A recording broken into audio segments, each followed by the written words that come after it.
Hi Sahil, it's great to have you here. Thank you for taking out the time. And how are you doing? And please introduce yourself in a few sentences for our audience. Absolutely, absolutely. Thank you so much. First of all, it's my pleasure to be here. But I am an international student who has recently completed his bachelor's in the UK. And yeah, I'm just on there for a full time job now. But yeah, I'm just like a passionate robotic engineer from childhood, pretty much. Thank you. So, how did you start your robotics journey? How did you decide you want to do robotics? What was your journey like? Well, it was always when I saw a motor or electric boards running through like my house. My grandfather is from like a proper background, mechanical background. So I just got my eye from there. And since the age of pretty much like, you can call it like starting of my schooling. So like 10, 11 even. I was playing with like DC motors, which was quite easily available back in India. And I used to just, every time I used to have like battery packs in my backpack and small LED lights. And that's where the passion started from. So, yeah. That's perfect. And I don't know a lot of people who pursue their bachelor's abroad. So, I I know you're from India. So, how was your experience studying in the UK for your bachelor's degree? What was the best part about it? Well, first of all, because I know I'm not really sure if it's rare or not, but because I did my GCSEs and A levels back in India, it was quite easy for me to choose a foreign country to do my robotics degree in. And because it is robotics, I feel like there's more scope right now. When I took the admission in back in 2021, it was the best of the decisions to take to get outside the country and work there. But yeah, staying in the UK, working with the best robotics lab, the BRL Bristol Robotics Lab, and the opportunities that I got to travel and see loads of stuff that I could only access through YouTube, which was only something that I dreamt of, and have had wallpapers on my phone, on my laptop, is just unimaginable. To actually touch, to actually control them, and to actually can't you at that point you can't even register this kind of stuff you get access to. But yeah, it has been unimaginary. That's amazing. That's good to know. So, I spoke to you offline and I know that you have a few projects to talk about. So, let's get right into it. Can you just start sharing a few beginner friendly projects and then work your way up to your recent works? Absolutely, absolutely. I think the most beginner friendly project should be the A-Tiny 85. I am sharing my GitHub page right now so that we have some sort of visual connect to what I'm Yeah. saying. So why I say A-Tiny is a beginner friendly project is because it is one of the most simplest project. Yes, the most complicated project I've ever done. Not most, but you can say I had no knowledge as to how I'm going to make this. And this idea actually started when I got across the A-Tiny chip, and I was like, oh, what is this chip? And then as I researched about it more, and I was like, I was first baffled, like a small chip, like a mini chip like that. So I'm showing a reference to the chip size on my GitHub right now. But a, a chip that could sit under your index finger is can control a screen and could do tasks that an Arduino or an ESP32 could do, was quite a, a, a fancy thing to come across as a robotic engineer, you know. And I was always fascinated with miniature robots or miniature electronics. But not everyone has access to miniature things or SMDs, yeah, even proper soldering stuff. But this is something that I thought I could achieve. My idea was to make something with A Tiny, but I had no vision with it. So as I was graduating, I thought, uh, what if I could make a keychain that displays a thank you message to all my professors and technicians to say a thank you, or like a small text of like regards rather than just giving a normal gift card which everyone gives, like which is quite random. And because I like to do things quite differently, I was like, yeah, I might as well take this challenge.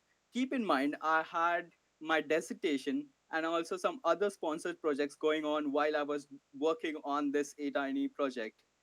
But yeah, I had no idea how I was going to display text on the OLED screen, and even if it was achievable to move the text or even write my name in the most bottom right corner of the text, so bottom right corner of the screen. So if you see my YouTube video on this, I've zoomed into the box and how the interface actually looks. It's mind boggling what I achieved with this. And when you see it in person, it is crazy to see it. And the reactions that I got after this was yeah, what was crazy, because no one has ever seen something like that. I don't think anything like this is on the internet right now, but I mean close to this.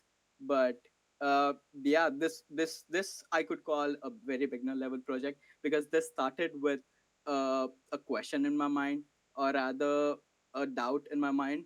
And then there was a second question of, is it achievable? And step by step I started working on it, you How know. did you, what material did you use for the casing? It is a 3D printed material, so PLC, Okay, which is so quite you 3D easily. printed it yourself? Yeah. So the case I made it myself and everything. Okay. And how did you learn about this chip or microcontroller? Is it a microcontroller? Uh, Sort of. It falls under the same sort of family, but it has quite less flashable memory. So you can't really, it falls a bit in the middle. Okay, You can't do heavy duty stuff, but you can only do really small packageable stuff.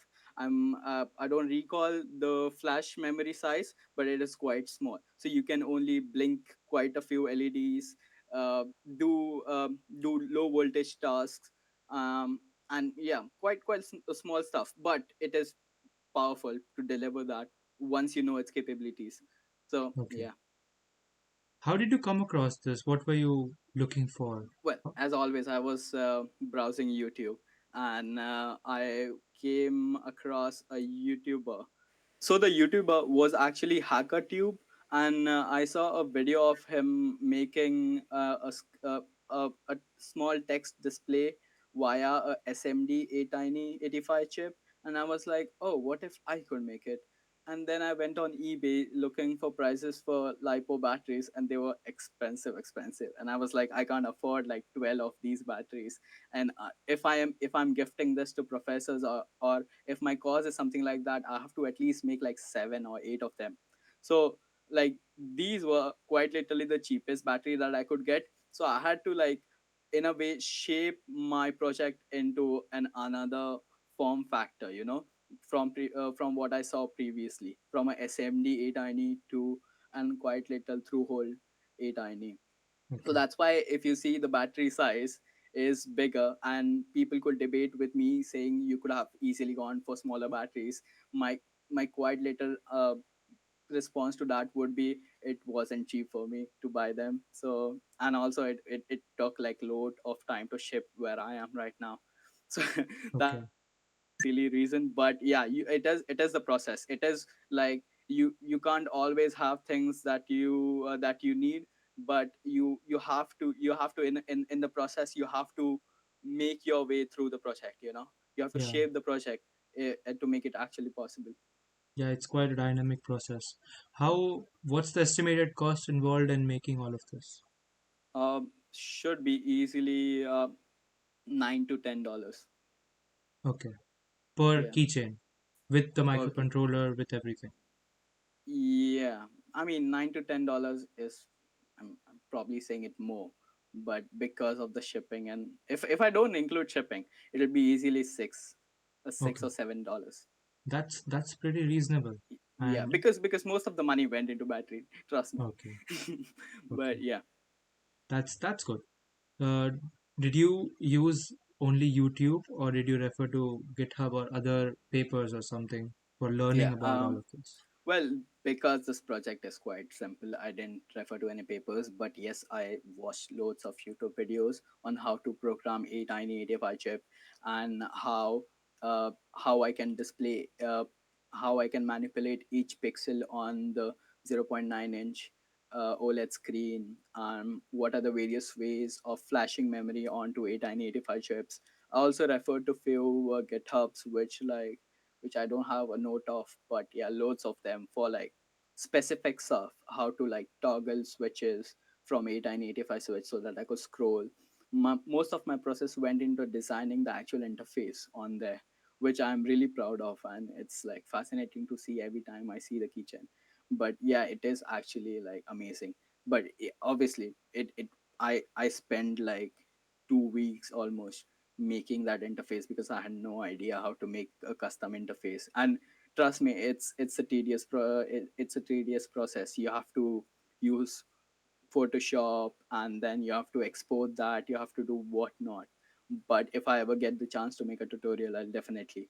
But yeah, I made it somehow. For sure. I see a GitHub repository. Is it open source or Yeah, it is open source right now. okay? So have you provided the code to every single thing? Yeah. So if you just download this the code that I'm showing right now on GitHub, and just flash, I've even shown the instruction as to how to flash the chip. So if you scroll down and in table of contents, if you click on programming the 8985, this is a simple schematic that I've provided on my GitHub as to if you put your 8 tiny chip like that and flash the code that I've given you, you'll get the same results that you see right there, which I've achieved.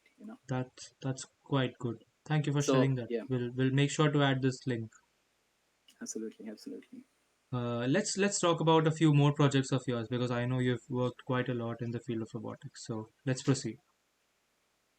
Well, some other projects would be the no, not the 18, but the Micromouse, which I made in my second year of robotics degree, which was a maze-solving robot actually, which was divided into group of six, out of which unfortunately three people were not active, as we know how group projects work.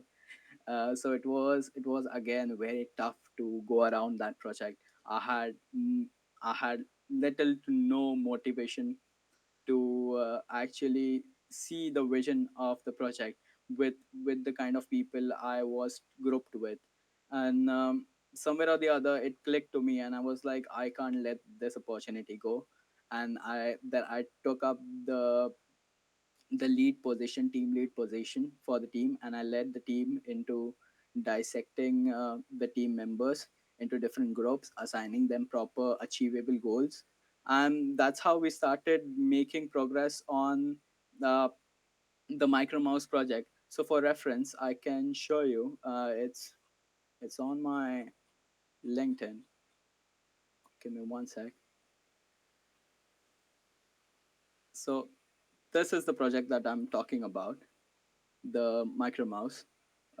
And yeah, as you see, lots of wires, uh, messy cabling, which looks messy, but if you see that robot in person, it is quite neat and clean.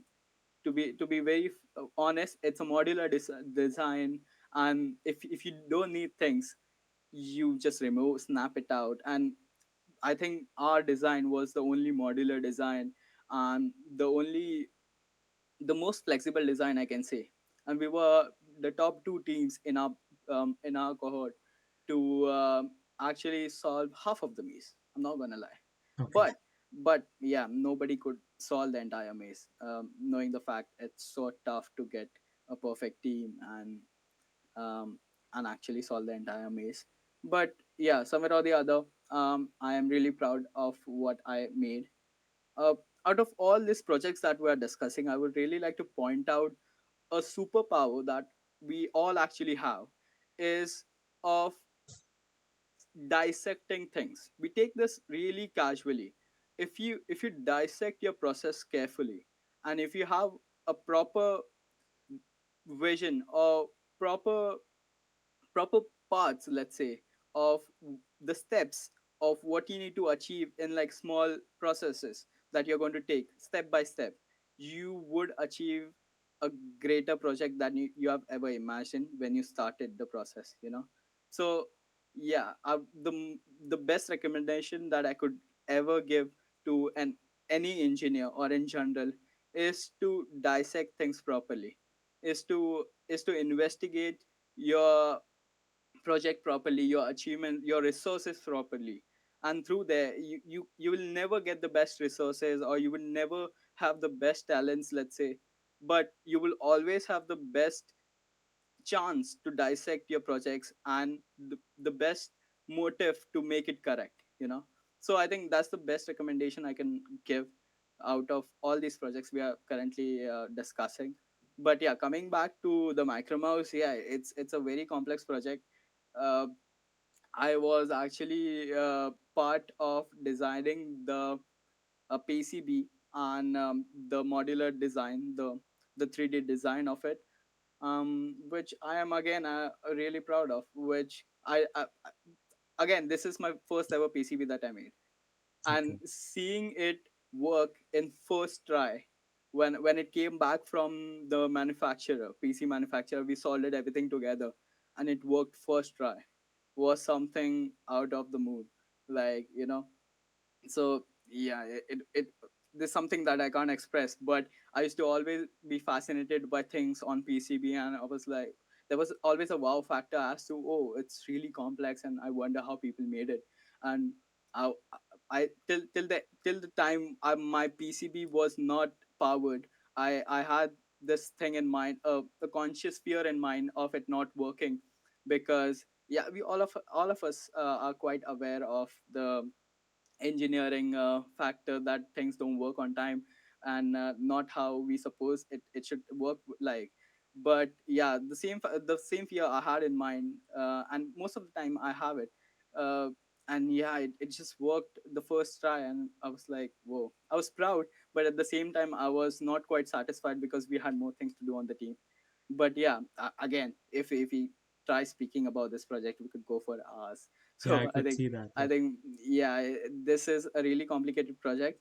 What I would recommend, if you ever fall under some project like this in a team, is to properly have things clear within your team, within your vision, and within the stuff that you need to achieve with your team. You know, so that's the clarity is the key with anything. So yeah, the faster you could get it, the easier it is to with the entire process. You know. That's good advice. Did you have any mentors for this project? And what was Um, their importance? Actually, we just had our lecturers, so we don't really had mentors for our project, but lecturers, I can say, we had, but we could only ask general questions like, our code perhaps say is not working, or our software is not responding to us. So what could we do? Or like, I believe we used like MP Lab, from which we had to use. Uh, I should have mentioned it here. Yeah, it's been almost like a year I've done this project. I No haven't worries. mentioned the specifics, but yeah, we had to code this on a very low level microcontroller, um, which was like very tough. But yeah, we couldn't ask straight up questions like you can to a mentor, because it was more of an assignment rather than a project. Okay. But yeah, we were we were Restricted. we were restricted with few things, but yeah, somehow we made it possible, you know. Mm. Okay. I understand. Thanks for sharing this. This is quite complicated, but yet it looks very fascinating. And now I believe that you have a very cool project. I think that was your dissertation. So let's talk about that quickly. Well, I think it's cool. I think it's cool for the fact that I could get the chance to actually make a humanoid for my dissertation project. And the fact that I can say it's a humanoid, it's just cool. Like, you know, I always was fascinated with humanoids, and I always wanted to make one. And the fact that I got the opportunity to make one as a bachelor's dissertation project was just amazing. Like each time people from the lab when they cross by my desk were like, "Oh, are you a master student? You surely are a master student, right?" So I was like, "No, I'm doing my bachelor dissertation on this," and they were like, "Oh, you're doing bachelor's." Now I didn't actually knew how complicated project I was doing until I saw the entire build, which I am just showing on the screen right now, which is this build. Until I saw this in person, the entire thing made up, the countless hours that I spent with this, the nights that I've spent in the lab. I sometimes so the lab that I'm talking about is the robotics lab, Bristol Robotics Lab, and so we don't have a very insider quick thing quickly. I should mention that I was restricted to work till like 7 p.m. in the evening, and the lab shuts by 7 p.m. But because like my timeline was so tight and I had to work on so many things, I should take pull the robot with a trolley outside of the lab. In a lab we have 24/7 access to outside the lab, and I used to sit till like 3 4 a.m. I used to sleep. I used to wake up at 7. I used to again come to the lab, work on it, and I did this for a week, and then again, yeah. So That's inspiring. it was tough, but because I had the passion to see a humanoid in person, I had to do it. Like I had to do it. I had distractions with like festivals and like parties and like movies, but y- you don't really get the opportunity to say that you made a humanoid as a dissertation project if you are just at a party. That's just my opinion again, but again my passion is speaking right now, uh, more or less. But yeah, again a very complicated project. um, Actually the architecture works on ROS 1 right now. We are making some major progresses for or other changes for the entire build, so we are switching to ROS 2 and two different microcontrollers. So right now it runs on a Raspberry Pi 4, as you see on the right hand side of the picture that I'm showing on the GitHub. And this is basically how the electronics are situated on the robot. And on the left hand side of the image that I'm showing on GitHub are the actuators that are set, and how all the ligaments are connected, or tendons, sorry, are connected to the actuators, and how the movement is achieved overall. How did So you design this? What was the design process like? well, actually designing this is actually a replication of a Colombian early project. So this was not perfected, but again in the process of perfecting it, I had a student, a mechanical student, who was helping me with just the CAD side of things, because it was so complicated to build these actual things, the minor arcs and everything. It's so complicated. Even the way how the tendons are connected is so complicated to actually connect. First of all, forget about even designing it as a robotic engineer. You also have to program it. You also have to debug it. 80% of the time with the build was debugging. If one thing was working, the other thing wasn't. So yeah, most of the time I spent with this robot was debug, build, make progress. The tower again falls. You make the tower, it falls. You have to debug. You again make the tower. Something goes wrong, it falls. So yeah, it was a constant battle with debugging and making progress. But yeah, for the mechanical side, I had a bit of help with the mechanical student that we had access in the Okay. lab with, and she was kind enough to. She's still a part of the team. Um, Part time, she contributes to the project, and that's the only help I had pretty much, other than the team in Colombia, who is constantly again working on this project. Okay. So yeah. Thank you. Thank you for sharing all of these amazing projects.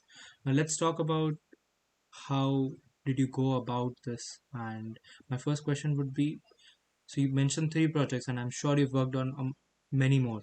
So what kind of challenges did you face while you were pursuing these projects or in the process of building one, or what was the major drawback or obstacle that you faced?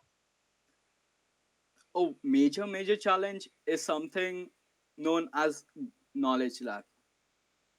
So knowledge gap is something that is fearful when you start a very complicated project, and for sure you can't really have knowledge of an entire bible, let's say. I Hmm. mean, some people could, but again, don't quote me on that. But yeah, you can't really dictate an entire cyclopedia. But again, if you want to achieve something, you have to learn in the process. So the most fearful factor was to learn in the process, and making mistakes while you don't know what what you're still trying to learn is correct or not, you know. So that was the major fear factor, or rather a major problem while making all these projects. But where passion kicks in and where you have trust in yourself, you somewhere or the other make this possible. And yeah, That's absolutely that's the true. most I can say. Yeah. So what advice would you give to someone who is currently in the middle of working on a project and they feel like giving up, or they just feel like it's not working out, so let's move on, or let's just forget about it? I'm sure you must have faced similar instances. So how did you overcome those things, and what would you recommend people doing?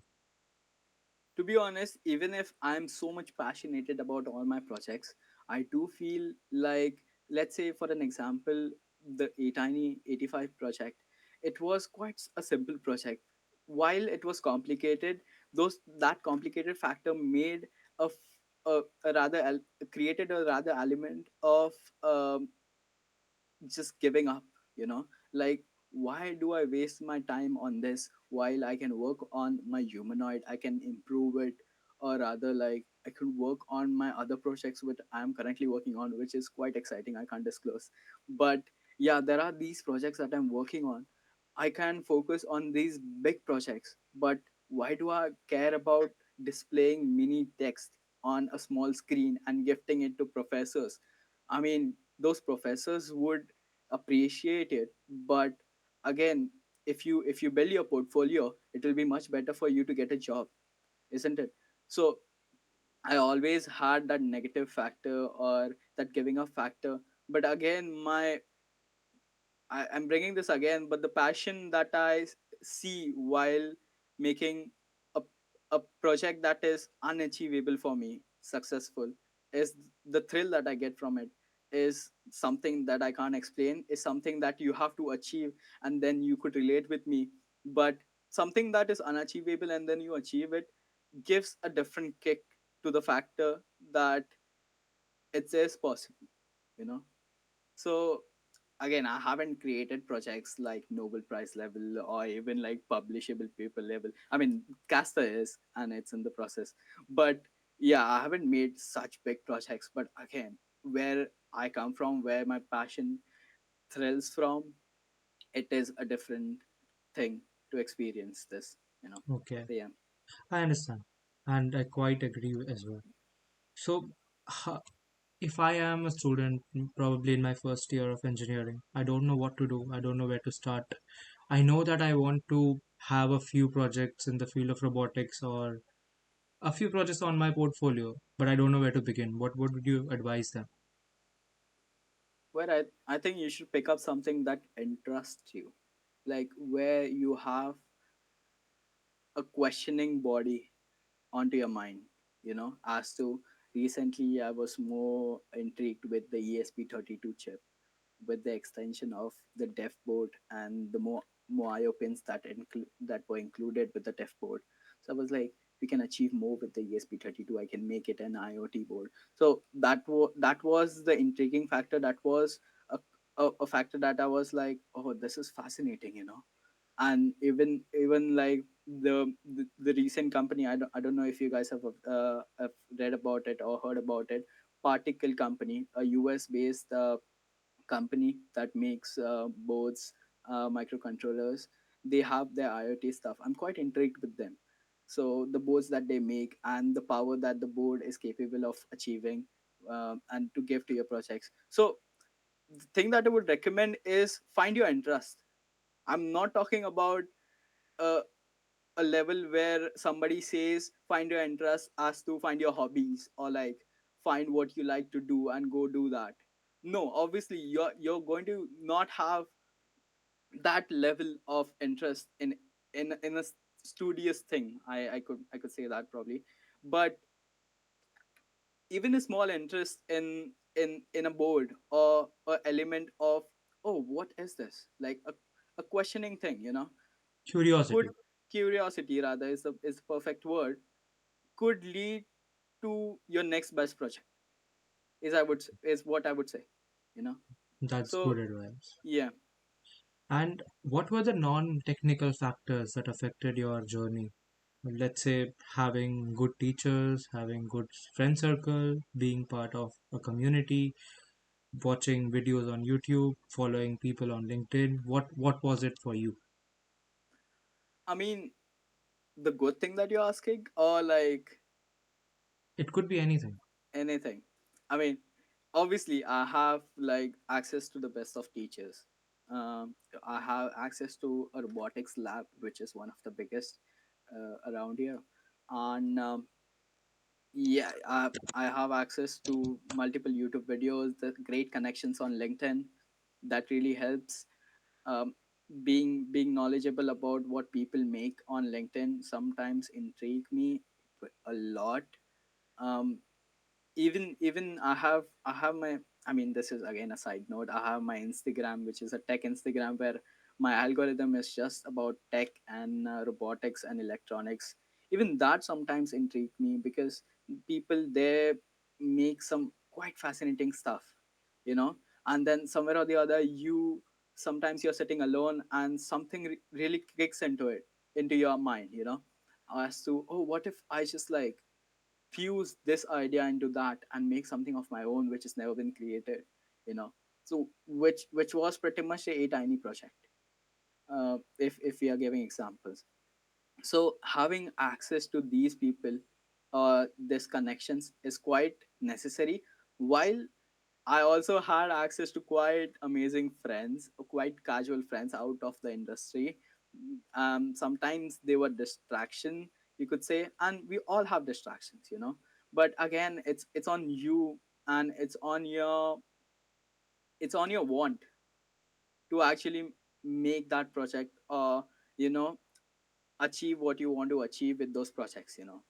I mean, even if you, let's say, even if you buy a course for let's say like 20-30 dollars on Udemy, or e- or even $50, let's say, the best course of Udemy for robotics, and you sit there like mindlessly or even mindfully taking notes till the time you don't implement it, it is not going to give you the passionate kick, or the inspiration to keep on going into more.